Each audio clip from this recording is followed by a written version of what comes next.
Hello দর্শক, welcome জানাচ্ছি area Mehak চ্যানেলে। আমি আজকে আপনাদের জন্য শীতের পিঠা রেসিপি নিয়ে এসেছি।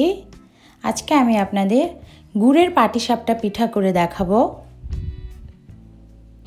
দর্শক, আমার ভিডিও যদি আপনাদের ভালো লাগে প্লিজ আমার চ্যানেলটি সাবস্ক্রাইব করবেন আর পাশে থাকা বেল আইকনে ক্লিক করবেন। এতে করে আমি যখনই কোনো রেসিপি দিব আপনারা কিন্তু পেয়ে যাবেন।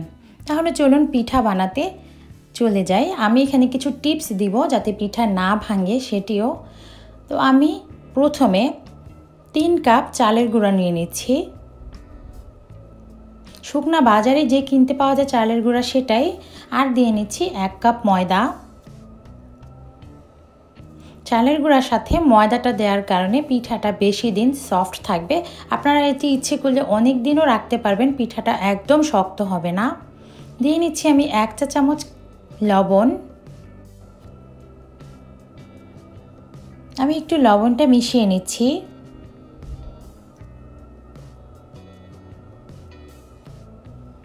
আর আমি দিয়ে নিচ্ছি এখানে 1/2 কাপ গরুর দুধ, হালকা গরম। একটি আঙ্গুল চুবিয়ে রেখে সহ্য করার মতো হালকা গরম দুধ, বেশি ফুটানো গরমও না ঠান্ডাও না। আপনারা চাইলে এখানে ইচ্ছে করলে গুঁড়ো দুধও দিতে পারবেন। গুঁড়ো দুধ দিলে আপনারা 3 থেকে 4 টেবিল চামচ গুঁড়ো দুধ দিবেন। আর এখানে আমি 1 কাপের মতো খেজুরের গুড়টা চুলায় মেল্ট করে নিয়েছি। মেল্ট করে ঠান্ডা করে নিয়েছি।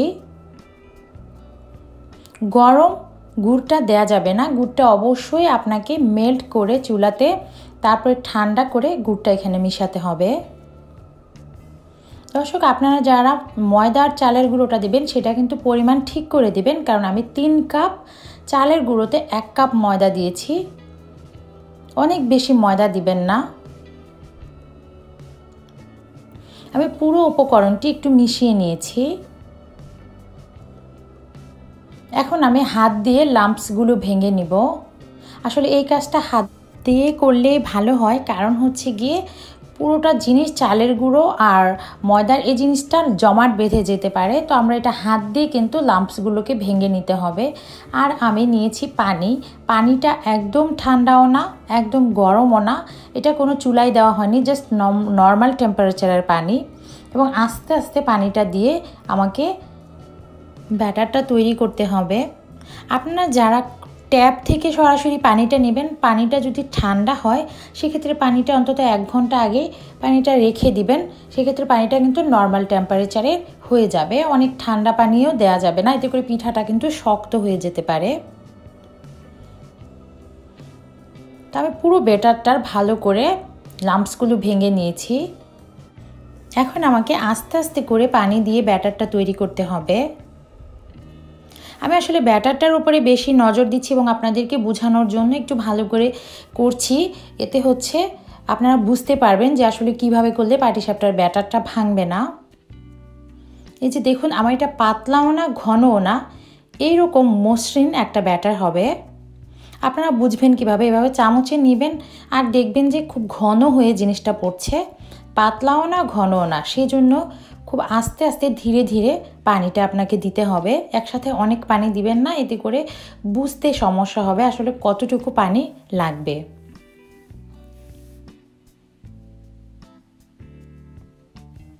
আমার এখানে পানি লেগেছে, এটা আমার 1/2 লিটারের একটা মগ, এখানে 1/2 লিটার লেগেছে। আবার আরও 1 কাপের মতো লেগেছে। 1/2 লিটার 1 কাপ পানি লেগেছে আমার এখানে। আমি এই ব্যাটারটাকে অন্তত 30 মিনিট ঢেকে রেখে দিব। আপনাদের হাতে যদি আরও বেশি সময় থাকে আরও বেশি সময়ও রাখতে পারেন, কিন্তু অ্যাটলিস্ট আপনাকে 30 মিনিট কিন্তু রেখে দিতে হবে। আপনারা যারা পিঠা বানাবেন তারা অন্তত 30 মিনিট আগে প্রিপারেশনটা তৈরি করবেন। চলে যাচ্ছি আমি এখন পিঠার পুরটা বানাতে। সেই জন্য আমি চুলায় দিয়েছি 1 লিটার গরুর দুধ। আপনারা চাইলে কিন্তু সেম পুরটাও গুঁড়ো দুধ দিয়েও করতে পারেন। পানি দিয়ে এখানে 1 থেকে 1.5 কাপ গুঁড়ো দুধ দিয়ে দিবেন। আমি গরুর দুধটাকে একটু ঘন করে নিচ্ছি। অলমোস্ট 1 কেজিকে আমি 3 পোয়ার মতো করে নিচ্ছি।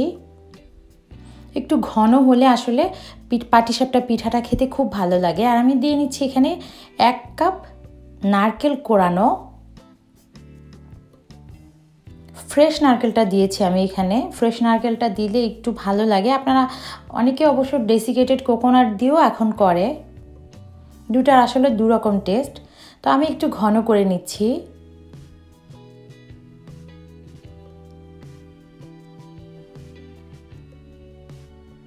একটু নাড়তে থাকতে হবে। এখানে আমি দিয়ে নিচ্ছি 1 চা চামচে 4 ভাগের 1 ভাগ লবণ।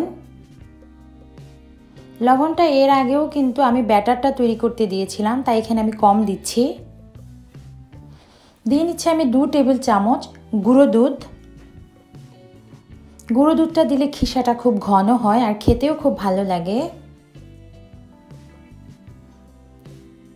এবং একটু ভালো করে নেড়ে মিশিয়ে দিচ্ছি যাতে গুঁড়ো দুধটা জমাট বেঁধে না যায়। আমি এখানে 3 টেবিল চামচের মতো চালের গুঁড়ো নিয়েছি এবং খুব পাতলা করে একটা ব্যাটার তৈরি করে নেব।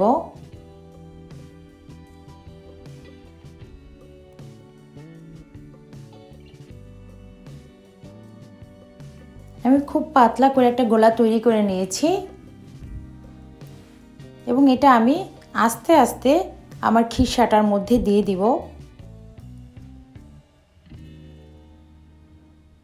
এটা দেওয়ার কারণ হচ্ছে আমার খিসাটা খুব তাড়াতাড়ি ঘন হয়ে যাবে।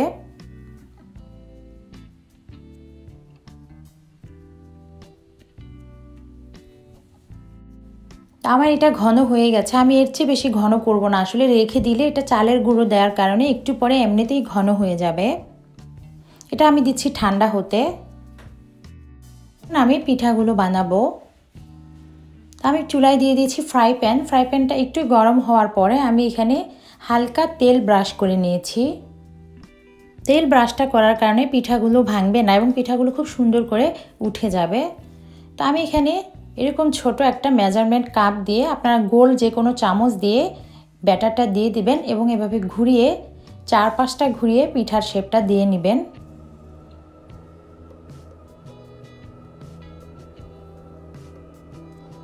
এবং চুলার আঁচটা লো থাকবে। আমি ঢেকে দিয়েছি। ফ্রাই প্যানের মধ্যে ঢাকনার মধ্যে একটা ছিদ্র থাকে, আমি ছিদ্রটা বন্ধ করে দিলাম।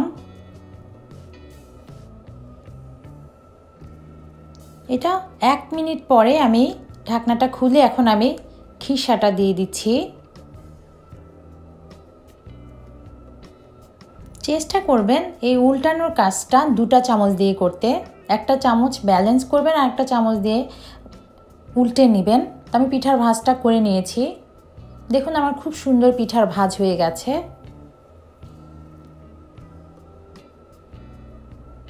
আমি আরও একটি পিঠা করব। আমি ফ্রাই প্যানে একটু তেল দিয়ে নিয়েছি। আপনারা চেষ্টা করবেন 2-1টা পিঠা বানানোর পরই অ্যাটলিস্ট ফ্রাই প্যানটা একটু অয়েল ব্রাশ করে নিতে, এতে করে পিঠাটা কিন্তু কড়াইতে লেগে যাবে না, খুব সুন্দর করে পিঠাটা উঠে যাবে। আর চেষ্টা করবেন এই ধরনের ফ্রাই প্যান ইউজ করতে। আসলে নর্মাল যে কড়াই আছে, কড়াইতে কিন্তু অনেক সময় পিঠা ভেঙে যায়, এটা খুব স্বাভাবিক, কিন্তু ফ্রাই প্যান ইউজ করলে পিঠাগুলো ভাঙার সম্ভাবনা খুবই কম। আর ফ্রাই প্যান যদি অনেক দিনের পুরনো হয়ে যায় সেই ক্ষেত্রে কিন্তু একটু অয়েল ব্রাশ অবশ্যই করে নিতে হবে প্রতিটা পিঠা বানানোর পরেই। আর যদি ফ্রাই প্যান নতুন হয় সেই ক্ষেত্রে আপনারা 2-3টা পিঠা বানানোর পরে একটু অয়েল ব্রাশ করে নিলেই হবে।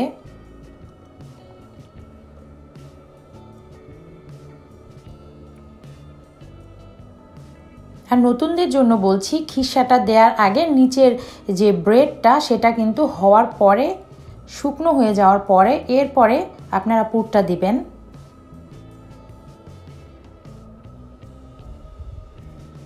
যে আমার আরেকটি পিঠাও রেডি।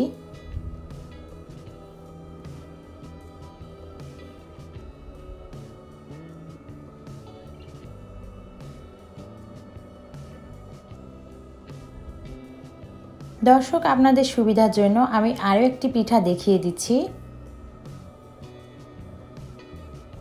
আসলে এভাবে তৈরি করলে 1-1.5 মিনিটের বেশি একটি পিঠা বানাতে লাগে না। সর্বোচ্চ 1 থেকে 1.5 মিনিট সময় লাগবে।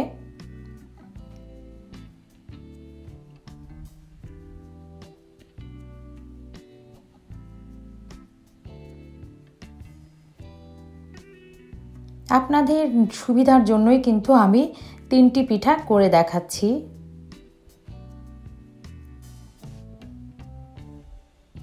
আর নারকেলের ভিতরের যে খিসাটা এটা কিন্তু আপনারা বিভিন্ন স্টাইলে করতে পারেন। অনেকে কিন্তু ঝাল দিয়েও করে।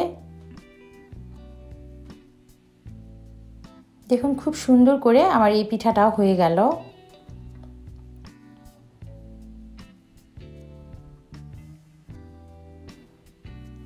তো দর্শক, আপনারা অবশ্যই বাসায় ট্রাই করবেন আর আমাকে জানাবেন আপনাদের কেমন লাগলো। যদি আমার ভিডিও আপনাদের ভালো লাগে প্লিজ আমার ভিডিওতে একটি লাইক দিবেন, শেয়ার করবেন, কমেন্টস করবেন আপনাদের যদি কোনো প্রশ্ন থাকে। আর এইভাবে পিঠা বানালে কিন্তু অ্যাটলিস্ট 6 থেকে 7 দিনও আপনার পিঠাটা সফট থাকবে। তো দর্শক, আজকের মতো আমি এখানেই বিদায় নিচ্ছি। ভালো থাকবেন, সুস্থ থাকবেন। আবার নিশ্চয়ই আসছি খুব শীঘ্রই নতুন কোনো রেসিপি নিয়ে। এবং অবশ্যই সাবস্ক্রাইব করবেন, পাশে থাকা বেল আইকনে ক্লিক করবেন। Thank you.